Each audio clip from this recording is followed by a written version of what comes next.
stand and join me in the pledge of allegiance to the flag. That was painful. I pledge allegiance to the flag of the United States of America and to the republic for which it stands, one nation, under God, indivisible, with liberty and justice for all.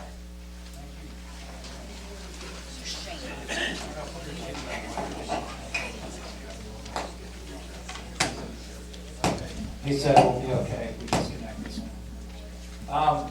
We have a couple of folks in the audience I just noticed that came in. I know, let's introduce U.S. Representative Brian Mast is with us tonight.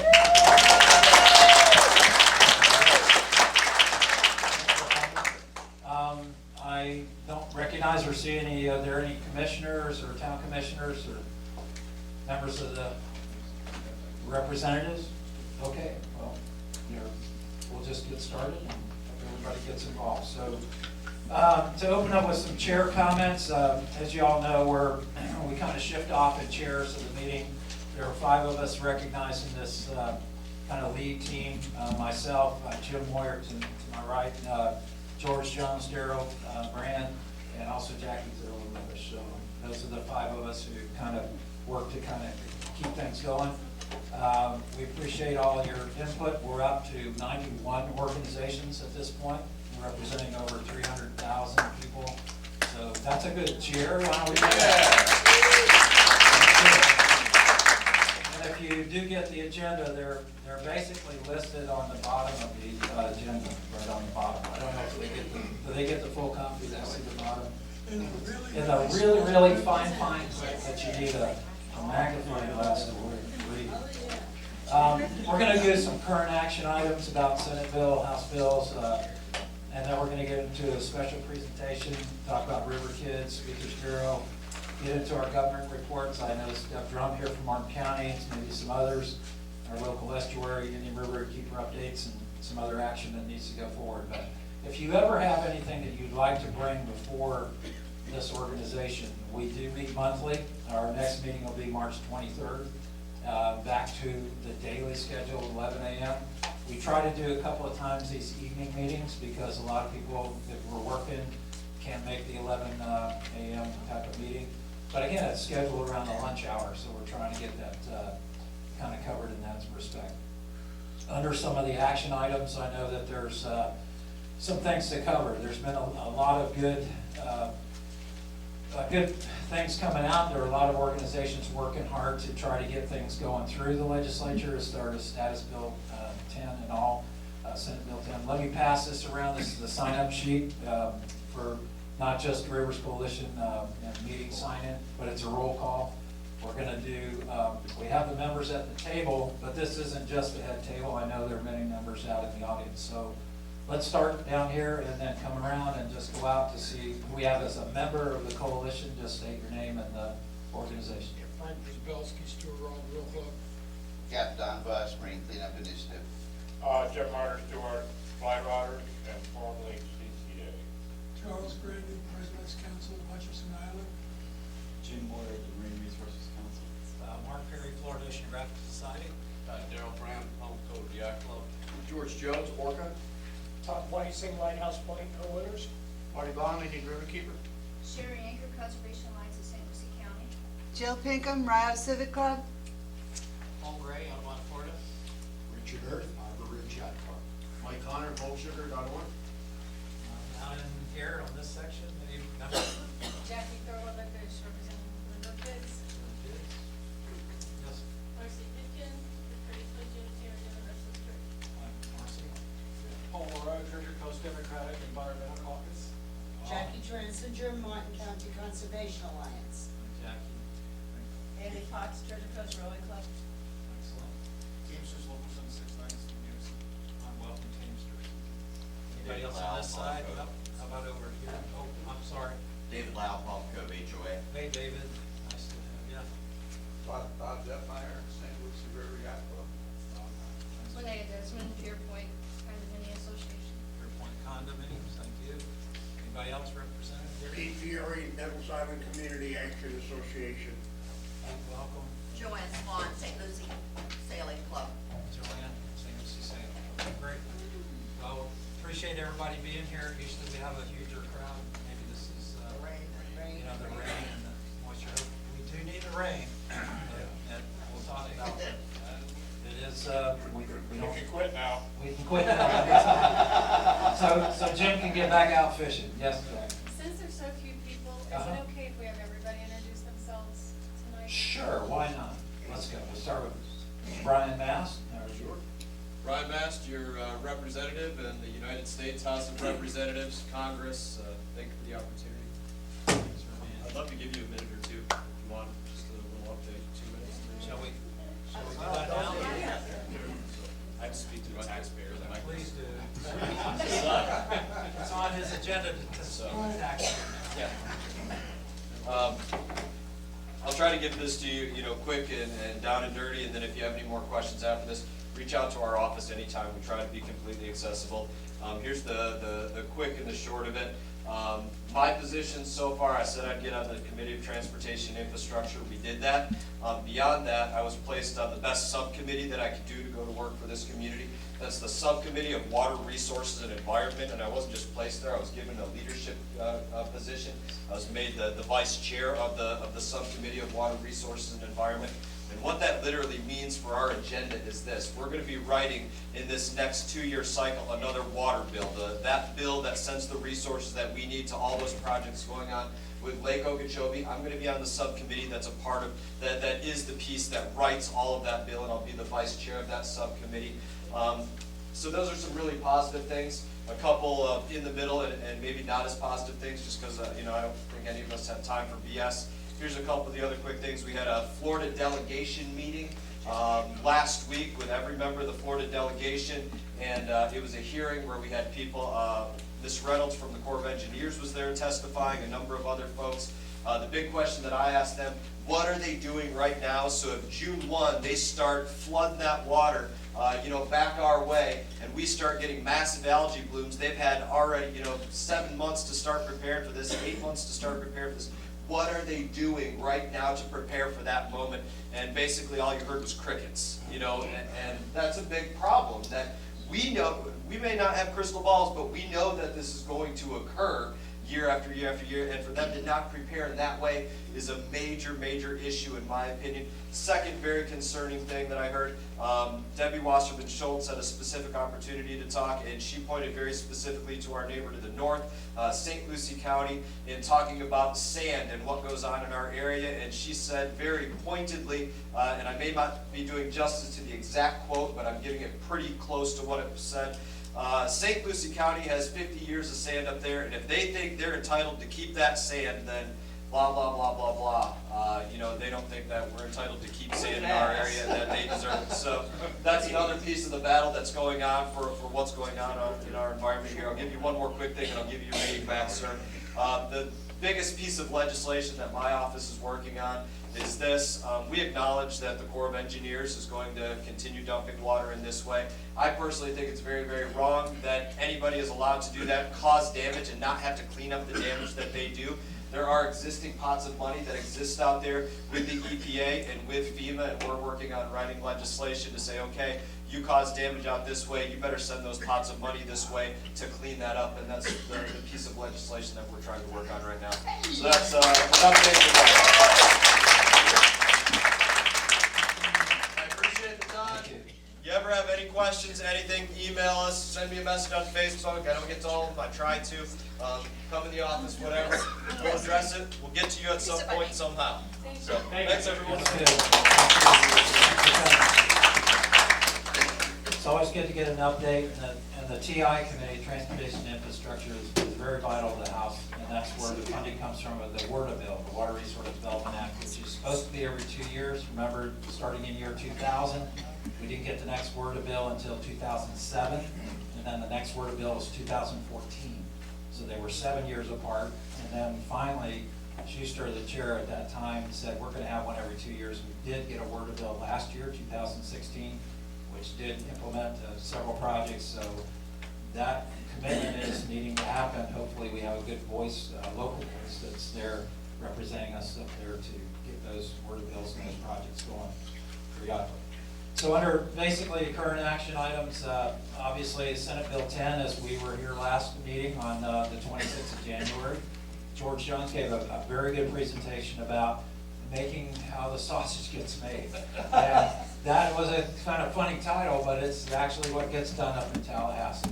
In our state legislature, there's a lot of processes and behind the scenes and kind of committee activities that a lot of folks don't quite get or understand. And it involves a lot of committee meetings, which are happening now. They were happening from January through February. And now they start the regular session in March 7th, and then they'll go through May 5th. And that regular session means the 60 days that they actually have a joint meeting as a Senate and a House as the legislature. But as we were there at the meeting and learning last week, right here in the room, we learned that Senate Bill 10, the Negron's proposal for purchasing land and doing the EA storage project was up, and we brought it right up on the screen, and it's available to read, and it got filed on that day. So shortly after, the House bill got filed, House Bill 761, and so it's also on your agenda. That's a companion bill to the Senate bill. It's exactly the same as the Senate bill at this time, but those bills then go through these committees. They either get heard favorably and go up to the House and the Senate floors, or they get amended or changed as it goes forward. So we all have to kind of keep track of how those changes occur, what kind of discussion going on. You can watch those committee meetings live. Several of us, I know Gary Goforth and others have attended. There was a whole group that attended back in January, and again, at the next meeting, January 25th, I believe, a whole busload of folks went up. We had some good, the second time, we had more time for public speaking at that Senate committee meeting for Senator Bradley chaired, but it was really well represented. Had a lot of local representatives talk, said a lot of great things, and we had a lot of talk from the other side of the issue, and namely the Glades communities. And that's kind of what we're here to talk about tonight, is trying to understand the concerns of the Glades communities.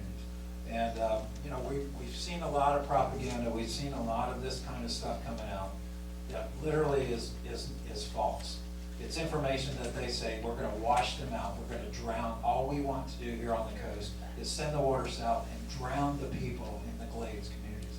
This is absolutely untrue.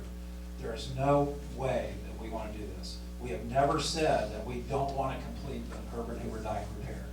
That is primary for the safety purposes of the lake.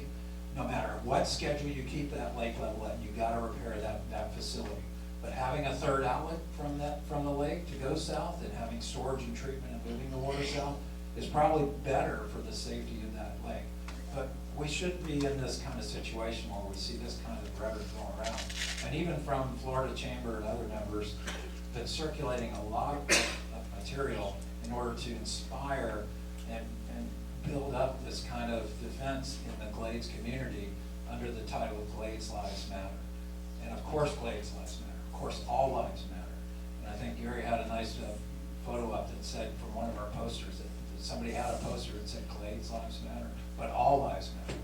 And whether you're on the east coast, the west coast, or down south of the lake, or north of the lake, everybody matters in this state. And what we want to all be working on together is getting the water right. We want to get the water right. We don't want to damage this community and sacrifice this other community. If there are sacrifices that have to happen in order to get the water moving in the right direction and not dumping out to these coastal ecosystems, then we ought to work on that together. We ought to get it together. So I've kind of put this, we together kind of said, well, let's understand the Glades communities. Let's try to understand their perspective of what their concerns are. And I've seen them at the meetings. We've seen several other commissioners or former commissioners stand up and talk about those difficult things, which are their jobs, their income, their livelihood as farmers, or workers, and also their safety reasons about the dike. And if there are other concerns, we ought to listen respectfully. We ought to consider that and move forward. And if there is this displacement of real loss of jobs, then we can remedy that. I mean, there have been infrastructure projects throughout this country, big projects, dams, and big projects that across the country that have displaced people. But they've had transition programs and been able to move people from that that career into a different career and make that transition, knowing that what's being done is in the public benefit and public good. So I don't want to belabor that point, but in order to address this topic, we said, well, somebody who knows and has been trying to work with and get in touch with the Glades community, this is the Sierra Club. And our representative here in Florida is Chris Costello. And Chris is gonna take over our presentation here and along with Jim and myself. And we're gonna kind of talk about some of the Glades communities and their concerns.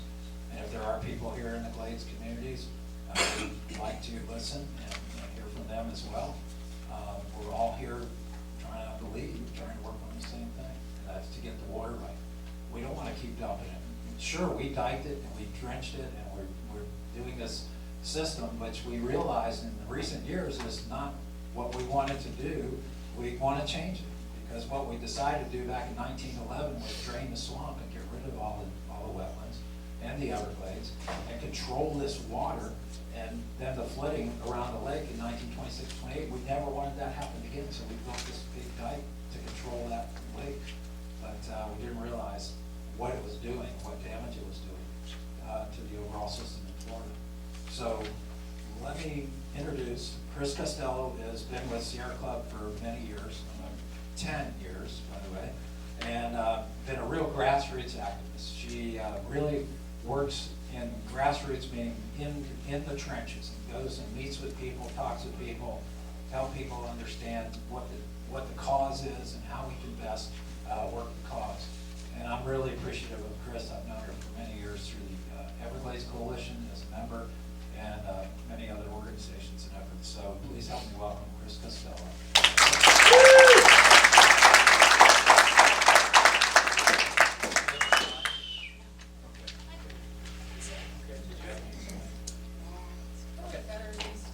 Is it better? I'm so short, you can't tell, I'm standing or something. Yeah, you can go ahead and stand, Chris. When's she gonna stand? Heard it all before. So, gosh, where to begin? First, let me tell you a little bit about what the work is that I have been doing that gives me at least a little bit of credibility talking about what I'm going to talk about today. And that is, for the past about a year and a half, I've been spending some time each month in western Palm Beach County, especially Belglade and South Bay, and in Glades County in Moorhaven, all of which are in the Everglades agricultural area, all of which, both of which, etc., are impacted really in an incredibly negative way by sugarcane field burning, the pre-harvest burning of sugarcane fields. So the first thing I want to tell you is that I have been in the Glades working with people who are desperate to stop that really antiquated practice. Long story short, in Brazil, which is the largest producer of sugarcane in the world, they are almost to 100% green harvesting. They no longer burn pre-harvest. Australia is the same. They're a big producer of sugarcane. So, bottom line is, Florida doesn't need to be burning sugarcane. The strength of the sugar industry, the power of the sugar industry, and their reluctance or refusal to change anything that isn't easy or good for them means that it is a struggle here in the state of Florida. The people I have been working with are committed to stopping sugarcane burning. I have not been in the Glades working on Everglades restoration. My work within the Glades, with the communities in the Glades, has been about sugarcane burning. So I can say that the people with whom I speak have no axe to grind, have no position on Everglades restoration, EAA land purchase, reservoir, etc. They just talk about life in the Glades and what it is like. And so the really most important thing that I need to get out is that, I hate to even mention the name because I feel like it gives it credibility, but the organization that calls itself Glades Lives Matter Too is a front group for U.S. Sugar. It parrots U.S. Sugar's talking points. It was established with a Miami address. It is a C4 organization, so its contributions don't need to be made public, and they are non-tax deductible. So Glades Lives Matter 2 is a spokesperson for U.S. Sugar. It is not a spokesperson for the people that actually live and work in the Glades. There is another front group that represents Florida Crystals. U.S. Sugar has theirs, Florida Crystal has theirs. Florida Crystals is called Guardians of the Glades. And I know that it is a front group for Florida Crystals because the people in South Bay and Belle Glade know that the folks that are the representatives of Guardians of the Glades are and have been spokespeople for Florida Crystals for a very long time. So we know that they have front groups. We know the sugar industry has immense power. Anybody remember last fall when it came out into kind of the general news, general public, that the sugar industry had manipulated research at the university level in the United States for 50 years to blame obesity on fat rather than sugar? So think about the power of the sugar industry. They have money and influence, and they've paid the right people to be able to change the truth to what serves their interests. So things like this cost money, and it's money we don't have, but they have. So what do we do about that? What do we do about that? Well, in my opinion, we go to the Glades and we talk to regular people. Again, people who don't come from any particular position with regard to Everglades restoration, but talk to them about their lives. And I don't know a lot. There is a lot I don't know, but I do know some things. And I can tell you with 100% certainty, that the sugar industry is not the biggest employer in the Glades. The folks that live there say that the school district is probably the largest employer in the Glades, and after that it's the prison. And maybe third, it's the sugar industry. So the number of jobs are much lower than Glades Lives Matter, etc. says they are. Number two, I know that it is false to say that people don't want to buck the sugar industry because they're afraid to lose their jobs. Because like I said, not a lot of people work for the industry. And people in the communities are willing to buck the industry. They are. If they're given the resources and the ability to speak out.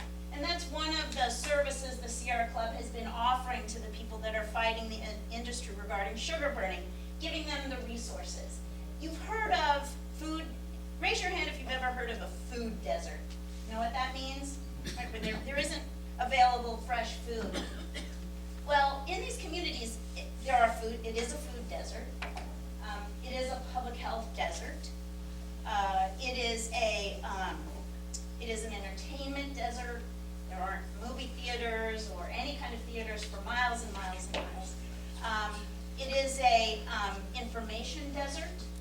It's a social services desert. But it's not a cultural desert.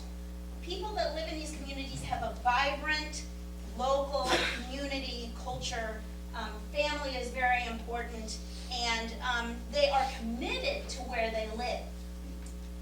I can't tell you how many people have told me, my doctor said I need to move out of the Glades because the burning gives me asthma, exacerbates my sinuses, etc., etc. But they don't want to leave because they love their communities. I have never once heard from anyone that they think environmentalists want to wash them out. That's craziness. That's never crossed anyone's lips. That is news to them. And the only time they hear it is when something like Glades Lives Matter 2 talks about that issue. What they care about is quality of life and jobs. Sugar industry does not give them jobs. In fact, one of my favorite quotes from one of my favorite people in South Bay is, "I wish they would give our brother a job." They don't. There's a place right on 80, which is called Sweet Estates. Anybody ever seen it? It's an old halfway house, prison, kind of after prison situation, surrounded by fencing, where they bring migrant workers in. It is people that come from outside the community that are getting the jobs.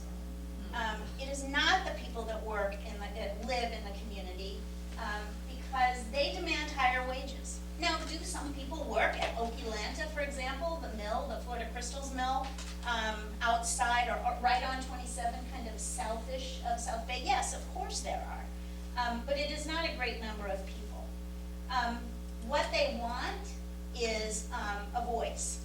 And what has happened is that the industry, whether it's Florida Crystals in western Palm Beach County, or it's U.S. Sugar in Hendry County, or it's both or one or the other in Glades County, it is that the industry has been speaking for the people who live there for so long that it has become kind of normal, that is what happens. They have all the power, they have the ability to get their local governments to rubber stamp, yes, anything that they want. Has anybody ever been to a county commission meeting in Hendry County or a Belglade City Commission meeting? Nobody? Well, Mr. Sasser, yes. So I'll tell you, a couple of years ago, I was in Hendry County, and some of you might remember the Sugar Hill Sector Plan. It was going to be a 67 square mile community built west of Clewiston. 67 square miles. Think about that. That's bigger than the current footprint of Washington, D.C. It was going to be developed west of Clewiston. And I went to that county commission meeting, and there were the presentations, as are always, with regard to the sector plan, by the county staff, and someone from the industry, U.S. Sugar, I believe, and Hilliard Brothers, said their piece. And then the commission voted without one question, without one comment. Not one county commissioner asked a question about something that would create an enormous development just west of Clewiston. Not one question, not one comment. What that said to me, I'm just giving you my interpretation, is that the decision was made for them. And there was no reason to ask a question. There was no reason to make a comment. That is not democracy.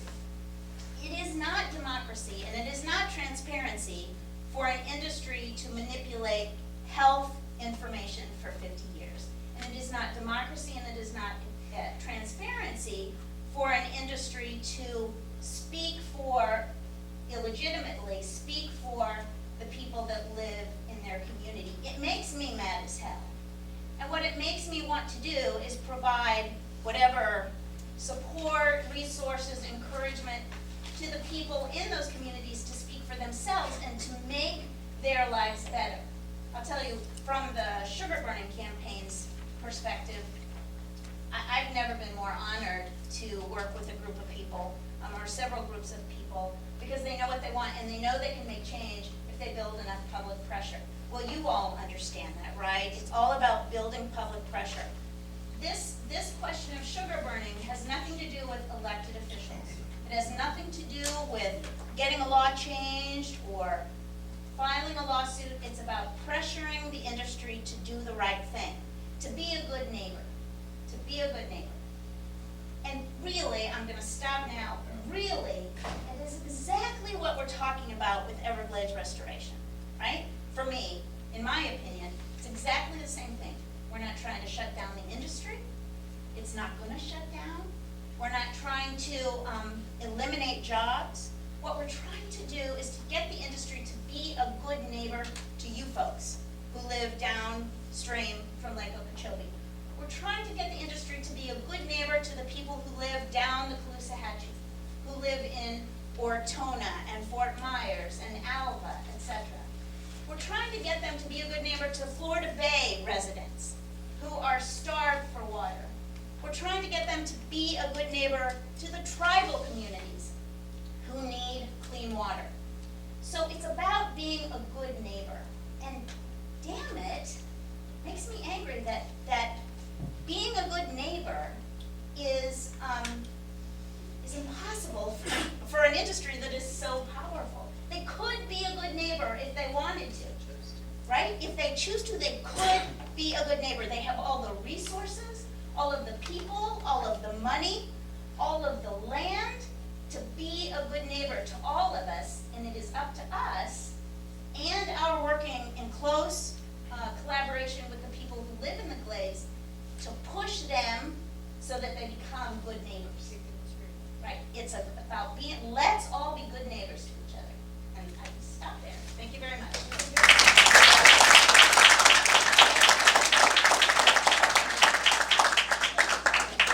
It's quite eye-opening. Let's take some questions or discussion from Chris. Jim? We're hoping to collaborate with those communities south of Lake Okeechobee and figure out how best to send water south to Florida Bay, and also to alleviate the high pressure on the north side of that dam, which is a real problem. How do we demonstrate a better neighborly quality to those communities? I mean, to a certain extent, as an elite eastern community, we're demanding a discontinuation of the discharges from Lake Okeechobee. That's our clear demand. What is the compromise that we need to think about making so that we can be better neighbors to the Glades communities? I really think that we're all on the same side. They want jobs, they want safety, they want clean water. Finding another release out of Lake Okeechobee will only protect them. The strengthening of the dike and finding another release are two things that are good for everyone. We are not at cross purposes in any way, shape, or form. Jobs are the biggest issue in the Glades in western Palm Beach County and in Hendry County also, to a lesser extent, but still a great extent. Generally, it's understood that the unemployment rate in South Bay is 50%. Whoa. 50%. On the books, it's about 20% from what I understand, but that's, not everyone answers their surveys, et cetera. So the city council believes that it's 50%. So they need jobs. Well, does the industry provide those jobs? No, it does not. Will it in the future? Not unless we push them to, and certainly stopping sugar burning would make a lot of new natural resources available for job creation. If you're not sending up all of that vegetative matter in smoke, then you have to do something with it. And there are products that can be made with it in mulch, etc. So jobs are something that we